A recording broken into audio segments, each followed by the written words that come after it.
Hello viewer, সবাই কেমন আছেন? আশা করি অনেক ভালো আছেন। আজকের ভিডিওতে দেখাতে চলেছি কিভাবে ইউটিউব ভিডিওর থাম্বনেল চেঞ্জ করবেন বা ইউটিউব ভিডিওতে থাম্বনেল অ্যাড করবেন।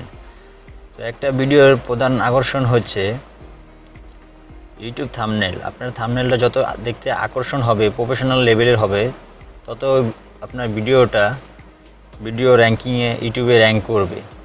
তো কিভাবে আপনার ভিডিওতে অ্যাড করবেন, চলুন শুরু করা যাক আজকের ভিডিও। যারা আমাদের চ্যানেলটিকে সাবস্ক্রাইব করেছেন তাদেরকে অসংখ্য ধন্যবাদ, আর যারা এখনও সাবস্ক্রাইব করেনি প্লিজ সাবস্ক্রাইব করে আমাদের পাশেই থাকুন।